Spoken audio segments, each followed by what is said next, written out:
ఓం శ్రీ గురుభ్యో నమ. ఓం శ్రీ మహాలక్ష్మ్యై నమ. ఓం శ్రీ లక్ష్మీ నారాయణాయ నమ. మాఘపురాణము 17వ కథ. వ్యాఖ్యాత మీ రాధమ్మ. ఓం శ్రీ విశ్వమాత డివోషనల్ ఛానల్కు స్వాగతం సుస్వాగతం. ఆత్మబంధువులకు నమస్కారం. ఈరోజు కథ ఆడకుక్కకు విముక్తి కలుగుట. ఓ దిలీప మహారాజా, సుమిత్రుని కథ ఈశ్వరుడు పార్వతీదేవికి చెప్పిన రీతిగా విన్నావు కదా. ఇంకొక కథను పార్వతీదేవికి ఈశ్వరుడు ఈ విధముగా చెప్పుచున్నాడు, జాగ్రత్తగా వినుము. అది ఎట్లనినా, మాఘమాసములో మాఘ స్నానములు చేయువారు గొప్ప ధనశాలి యగును. వర్తమాన కాలమందు ఎన్ని కష్టములు అనుభవించినప్పటికీ మాఘస్నానం మొదలిడిన తరువాత వారి కష్టములు క్రమేపీ సమసిపోవును. మాఘశుద్ధ దశమి నాడు నిర్మలమైన మనస్సుతో శ్రీమన్నారాయణుని పూజించిన ఎడల శ్రీహరి కటాక్షమునకు పాత్రుడగును. అందులో అణుమాత్రమైనను సంశయము లేదు అని పార్వతీదేవితో శంకరుడు వివరించుచుండగా, పార్వతీదేవి మరల ఇట్లు పలికెను. నాదా, శ్రీ లక్ష్మీనారాయణుల వ్రతము చేసిన ఎడల మనోవాంఛా ఫలసిద్ధి కలుగునని చెప్పియుంటిరి కదా. ఆ వ్రతము ఎలా చేయాలి? వాటి విధానమేమిటి? ఎట్లు ఆచరించవలెనో వివరంగా తెలియచేయండి స్వామి అని పార్వతీదేవి ఆ పరమేశ్వరుని కోరినది. అంతటా ఆ మహేశ్వరుడు పార్వతీదేవితో చెప్పసాగాను.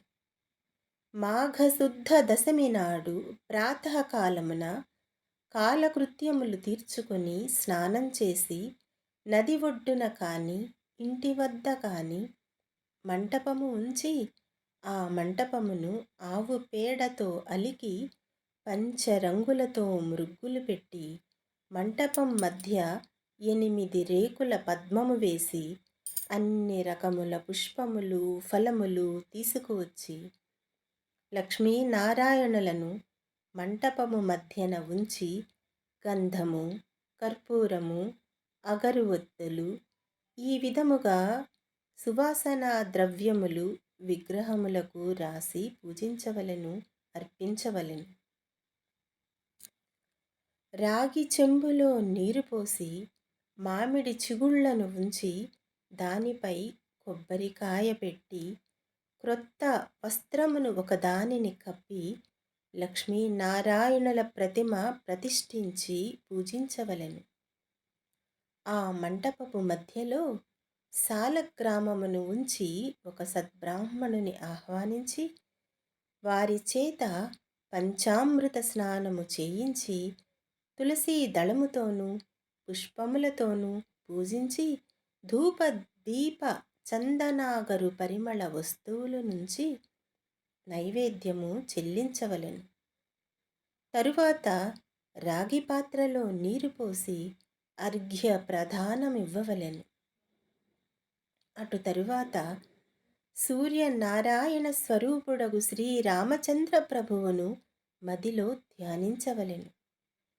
మాఘమాస స్నానం చేయువారు వారి తల్లిదండ్రులు బంధుమిత్రుల సమక్షంలో మాఘమాస వ్రతము చేయవలెను.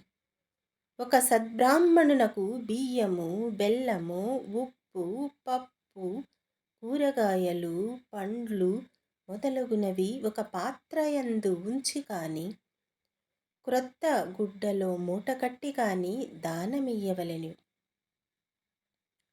మాఘ పురాణమును స్వయముగా పఠించునప్పుడు కానీ లేక వినునప్పుడు కానీ చేతిలో అక్షతలు ఉంచుకొని భక్తితో శ్రీమన్నారాయణుని ధ్యానించుకొని కొన్ని అక్షతలు భగవంతునిపై ఉంచి మరికొన్ని అక్షతలు తలపై వేసుకొనవలెను.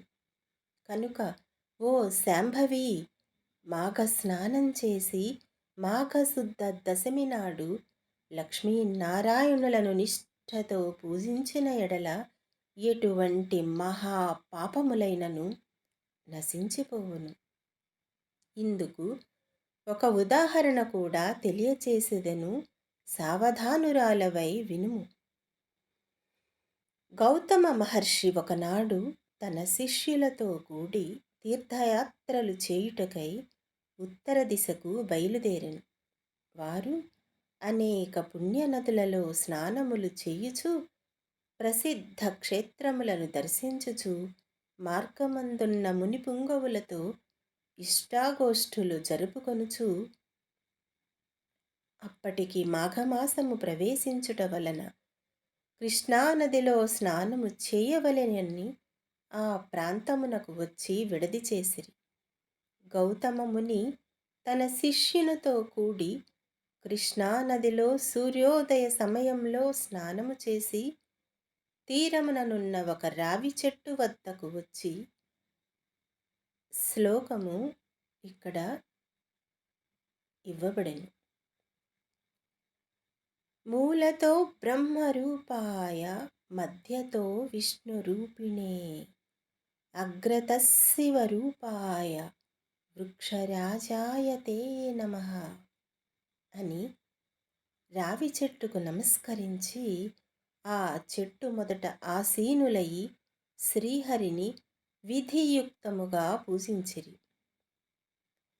తరువాత శిష్యులందరికీ మాఘమాస ప్రభావమును వినిపించిరి. ఈ విధముగా ప్రతిదినము ఆచరించుచుండగా మాఘమాస శుద్ధ దశమి నాడు ఆ చెట్టు మొదట మండపము ఏర్పరిచి మంచి మృగ్గులు, చక్కటి బొట్లు పెట్టి పచ్చటి మామిడాకు తోరణాలు కట్టి అత్యంత సుందరంగా అలంకరించినారు. ఆ మంటపము మధ్యలో శ్రీహరి చిత్రపటం ఉంచి అత్యంత భక్తి శ్రద్ధలతో పూజించినారు.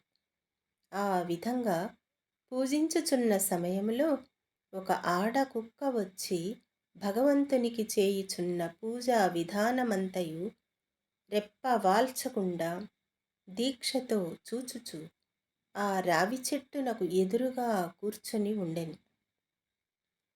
శిష్యులు వారి వద్దనున్న దండముతో దానిని బెదిరించిరి. ఆ కుక్క అచ్చటి నుండి లేచి ఉత్తర దిశ వైపు మరల తూర్పు దిక్కుకు తిరిగి ఆ వైపు నుండి దక్షిణ దిశకు కడలి మరల యథాప్రకారం పడమటి దిశలోనే కూర్చుండెను. శిష్యులు మరల బెదిరించిరి. ముందు చేసిన అట్లే రెండవసారి కూడా ఆ మండపం చుట్టూ తిరిగి వచ్చెను ఆ శునకం. శిష్యులు ఆ మంటపం చుట్టూ ప్రదక్షిణం చేసినందున అది మాఘమాసము అయి ఉన్నందున వెంటనే ఆ కుక్క రూపము వదిలి ఒక రాజుగా మారిపోయెను. ఆ రాజు సకలాభరణాలు ధరించిన వాడై మునుల ఎదుట నిలబడి మునులందరికీ నమస్కరించెను. అక్కడ ఉన్న ఆ కుక్క రాజుగా మారిపోవుట చూచిన మునులు గౌతమ మహర్షి కూడా అమిత ఆశ్చర్యం పొందారు. ఓయి, నీవు ఎవ్వరివి? నీవు ఇట్లు మారుటకు కారణమేమిటి అని గౌతముడు ప్రశ్నించెను. ఓ మునిచంద్రమా, నేను కళింగరాజును. మాది చంద్రవంశం. నా పేరు జయచంద్రుడు. నాకు అన్ని విద్యలయందును మాకు ప్రావీణ్యము కలదు. నా దేశ ప్రజలను ధర్మ మార్గమున పరిపాలన చేయుచూ ఉన్నాను. దాన ధర్మములనిన నాకు అతి ప్రేమ. నేను అనేక దానములు చేసియుంటిని. గోవు, భూమి, హిరణ్య సాలగ్రామ దానాలు కూడా చేసియున్నాను. ఎక్కువగా అన్నదానం, తిలదానం చేసియున్నాను. అనేక ప్రాంతములలో చెరువులు త్రవ్వించినాను, నూతులు త్రవ్వించి బాటసారులకు నీడనిచ్చు నిమిత్తం అన్న సత్రములు, మంచినీటి చలివేంద్రములు, మరెన్నో పుణ్యకార్యాలు చేసియున్నాను. అనేక దేవాలయాలను నిర్మించి దైవ విగ్రహాలను ప్రతిష్ఠించినాను. సద్బ్రాహ్మణుల చేతను, వేదాలు చదువు పండితుల చేతను ఎన్నో క్రతువులు చేయించినాను. పురాణాలలో ఉన్న అన్ని ధర్మాలను చేసియున్నాను. కానీ నేను ఇలా కుక్కను అయ్యాను. దానికి కారణం లేకపోలేదు. ఆ కారణం కూడా మీకు విశదపరచదను వినుడు. ఒకానొక దినమున ఒక మునిపుంగవుడు గొప్ప యజ్ఞమొకటి చేయ తలపెట్టినాడు. యజ్ఞము చేయాలన్న సామాన్య విషయము కాదు కదా. దానికి కావలసిన దానం, వస్తు సముదాయం చాలా కావలెను. కనుక ఆ మునిపుంగవుడు నా వద్దకు వచ్చి అర్థించెను. మునిసత్తముడు వచ్చిన వెంటనే ఎదురేగి కాళ్ళు కడిగి ఆ నీళ్లు నా శిరస్సుపై చల్లుకొని కుశల ప్రశ్నలు అడిగి తిని. ముని కూడా మిక్కిలి సంతోషించి, రాజా, నీకు గుప్త విషయములు తెలియచేయుదును విను. ఈ మాసములో మకర రాశి యందు సూర్యుడు ప్రవేశించెను. ఆ దినము సూర్యోదయం అయిన తరువాత నీవు స్నానం చేసి భక్తి శ్రద్ధలతో మాఘమాస మాహాత్మ్యము చదువుట కానీ లేక వినుట గాని చేయుము. దానివలన నీకు వైకుంఠ ప్రాప్తి కలుగును. అంతియేకాక అశ్వమేధయాగం చేసిన ఎడల ఎంతటి ఫలితము కలుగునో అంతటి ఫలము కానీ, తీర్థ స్నానాలు చేయగా వచ్చిన ఫలము కానీ, లేక దాన పుణ్యములు అనగా పంచయాగాలు చేసినంత ఫలము కానీ పొందగలవు. మాఘశుద్ధ సప్తమి ఆదివారం వచ్చిన కానీ, దశమి ఆదివారం వచ్చిన కానీ, ఉదయమే స్నానం చేసినాను మరియు మాఘ పౌర్ణమి రోజు ఉదయమున స్నానము చేసినచో మానవుడు ఎటువంటి పాపములైనను విడువగలడు. ఒకవేళ ఇతర జాతుల వారైనను మాఘమాసమంతటా నిష్ఠతో నదీ స్నానమాచరించి దాన ధర్మాలు, మాఘ పురాణము పఠించినను లేక వినినను మరుజన్మలో బ్రాహ్మణుడై జన్మించును అని ఆ మునివర్యుడు నాతో చెప్పగా, నేను అతనిని అవమానించినట్టుల మాట్లాడి ఇట్లు అంటిని. అయ్యా మునిసత్తమా, మీరు పలికిన విషయములు నాకు తెలియను. అవి అన్నియు బూటకములు. వాటిని నేను యథార్థములని అంగీకరింపను. ఏవో అతిశయోక్తులు తప్ప మరొక్కటి కాదు కదయ్యా. కానా నేను మాఘమాస స్నానములు చేయుట గాని, దాన పుణ్యాదులు చేయుట గాని, పూజా నమస్కారములు ఆచరించుట గాని నేను చేయను. చలి దినములలో చన్నీటి స్నానములు చేయుట ఎంత కష్టము. ఇక నాకు ఈ నీతి బోధలు చెప్పకుడు. నాకున్న ఫలము చాలు. నేను ఎన్నో దాన ధర్మాలు చేశాను, బావులు త్రవ్వించాను, తటాకములు త్రవ్వించాను, ఎంతో పుణ్యం చేశాను. నిరంతర అన్నదానం చేస్తున్నాను. ఇంకా నాకు ఈ కష్టం వద్దులే అని నేను చెప్పాను. నా మాటలకు మునికి ఎంతో కోపం వచ్చినది. ముఖం చిట్లించుకొని, సరే, నేను చెప్పవలసినది చెప్పి తిని, అది నా ధర్మము అని యజ్ఞముకు కావలసిన ధనమును తీసుకోకుండా ఆ బ్రాహ్మణుడు వెడలిపోయాను. అంతటా నేను ఆ ముని చేతులు పట్టి బ్రతిమలాడగా ఎట్టకేలకు ముని అంగీకరించి ధనము తీసుకొని పోయాను. ఆ విధముగా నేను కొంతకాలము రాజ్యమేలి ప్రాణము విడిచి తిని, ఆ తరువాత నాకు కుక్క జన్మయే వచ్చినది. నా పాపఫలమేమో కానీ కుక్కగా 7 జన్మలు బాధపడి తిని. ఇప్పుడు మీరు చేయి పూజా స్థలము చుట్టూ 3 పర్యాయములు ప్రదక్షిణ చేసి తిని కదా. పూర్వజన్మ జ్ఞానం నాకు కలిగినది. దైవయోగమున ఎవ్వరూ తప్పించలేరు కదా. ఇటుల కుక్క జన్మతో ఉండగా మరల నాకు పూర్వజన్మ ఇటుల సంక్రమించినదో వివరింపవేడెదను అని రాజు పలికెను. ఆ రాజు చెప్పిన అన్నిటి విషయాలను ఆ ముని ఆశ్చర్యపడి, మాఘమాసమున నీవు చులకనగా చూచుట వలన ఎంతటి విపత్తి గలిగెనో కదా, నీ అనుభవమే చెప్పుచున్నది. నీ వద్దకు వచ్చిన ముని సత్తముడు ఎంతో ఉత్తముడు. అతడు పలికిన విషయములన్నీయు యథార్థములే.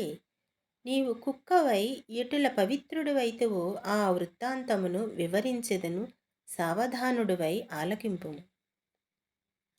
నేను నా శిష్యులతో ఈ మాఘమాసమంతయు కృష్ణవేణి తీరమందున కృష్ణానదిలో మాఘమాసమంతయు స్నానములు జపములు చేసి తిరిగి మరొక పుణ్యనదికి పోవుదామని వచ్చియుంటిని. మేమందరము ఇక్కడ ఈ వృక్ష రాజము క్రింద విష్ణు విగ్రహాన్ని పట్టి పూజించుకొనుచున్నాము. కుక్క రూపంలో ఉన్న నీవు దారిని పోతూ ఇచ్చటి నైవేద్యమును చూసి తినవలయునని ఆశతో పూజ సమీపమునకు వచ్చి కూర్చుంటివి. అప్పుడు నీవు ఎలా ఉన్నావో తెలుసా? నీ శరీరమంతయు బురద మైల తగిలి ఉన్నది. చూచుటకు చాలా అసహ్యంగా ఉన్నావు.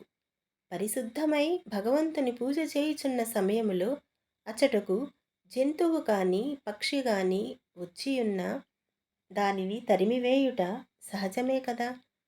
నీవు అసహ్యంగా ఉన్నందున శిష్యులు నిన్ను తపోదండంతో తరిమిరి. నైవేద్యము తినవలయుననడి ఆశతో ఈ మండపం చుట్టూ తిరిగి యథాస్థానమునకు వచ్చి కూర్చుంటివి. మరలా నా శిష్యులు నిన్ను కొట్టబోవుటచే నువ్వు మరలా మండపం చుట్టూ తిరిగి వచ్చినావు. ఆ విధముగా నువ్వు 3 పర్యాయములు తిరుగుటచే భగవంతుడు నీ రూపమును మార్చి నిజరూపమును ప్రసాదించినాడు. అనగా మాఘమాసమంతయు నదిలో స్నానం చేసి భగవంతుని ధ్యానించి పురాణ పఠనం చేసినచో ఎంతటి ఫలము వచ్చునో ఊహించుకొనుము అని గౌతమ ఋషి చెప్పగా రాజు ఎంతో సంతోషించి గౌతమ ఋషికి అతని పరివారమంతటికి నమస్కరించుచుండగా అంతలో ఆ రావి చెట్టులోనున్న ఒక తొర్ర నుండి ఒక మండూకం బయటకు వచ్చినది. వచ్చి గౌతమ ఋషి పాదములపై పడి బెకబెకామని అరచి అటు ఇటు గెంతుచుండెను. ఇక్కడ మండూకము అనగా కప్ప. ఈ రోజుల్లో మనకి కప్పలు కూడా కనిపించటం లేదు. అది బెకబెకామని అరవటం కూడా మన పిల్లలకు తెలియటలేదు. ఇక్కడ మండూకం అనగా కప్ప, అది బెకబెకామని గెంతుకుంటూ అరుచుకుంటూ వచ్చినది. హఠాత్తుగా కప్ప రూపమును వదిలి ముని వనితగా మారిపోయాను. ఆ కప్ప ఒక వనితగా మారిపోయిందట, ముని వనితగా మారిపోయిందట. చూడండి ఆ యొక్క అద్భుతం. ఆమె నవ యౌవనవతి, అతి సుందరాంగి. ఆమె గౌతమ ఋషిని చూడగానే తనకు జ్ఞానోదయమై పూర్వజన్మ వృత్తాంతమంతయు జ్ఞప్తికి వచ్చినది. అంతా గౌతమముని, అమ్మాయి నీవు ఎవ్వరువు? నువ్వెవ్వరి దానవు? నీ నామధేయమేమిటి అని అడిగాను. చూడండి, అత్యంత తపస్సంపన్నులు జ్ఞానులు అయినటువంటి మునులు ఎదురు మనం ఆ వారి దర్శన భాగ్యమే మన పాపములు పటాపంచలై అవుతాయి అని మనకి ఈ కథల ద్వారా అర్థమవుతూ ఉన్నది. గౌతమ ఋషిని చూడగానే ఇక్కడ ఒక కప్ప ఒక వనితగా మారిపోయినది. మరి ఆ శ్రీరాముని యొక్క పాదము తాకగానే రాయి అహల్యగా మారిపోయినట్లు ఇక్కడ గౌతమ ఋషిని చూడగానే ఒక కప్ప వనితగా మారిపోయినది, ముని వనితగా. మరి గౌతమ ముని తన పూర్వజన్మ వృత్తాంతము అడిగెను కదా. ఆ వనిత, ముని వనిత తన జన్మ వృత్తాంతం ఇలా చెప్పటం మొదలుపెట్టాను. అనగా మనకి ఇక్కడతో ఈ కథ ముగిసి ఉన్నది. దీనికి కొనసాగింపు కథ రేపటి రోజున తెలియపడుచూ ఉన్నది. ఈ కథ ద్వారా మనకి తెలిసినటువంటి అత్యంత ముఖ్యమైన విషయములు, ఎటువంటి పాపములైనను ఈ మాఘమాసం యొక్క నదీ స్నానము వీలు పడకపోతే మన గృహము వద్దనైనా సరే ఆ విష్ణు భగవానుని తలుచుకుంటూ స్నానము చేయుట మరియు వారిని ప్రార్థించుకొనుట అని మాఘమాస పురాణము ద్వారా మనకి తెలియబడుచూ ఉన్నది. మరి ఈ పురాణ పఠనము, శ్రవణము మనకి అత్యంత యోగదాయకము, పుణ్యప్రదము అయి ఉన్నది. మరి రేపటి రోజుకి ప్రయాణం చేద్దాం మరి అమ్మవారిని తలుచుకుంటూ. అమ్మవారిని మించిన వరమేమున్నది? అమ్మవారిని తలుచుకునుట కన్నా వరమేమి ఉన్నది? ఓం నమో నారాయణాయ నమః. శ్రీమాత్రే నమః. శ్రీమాత్రే నమః. శ్రీమాత్రే నమః. Please subscribe our channel, like and share. Thank you.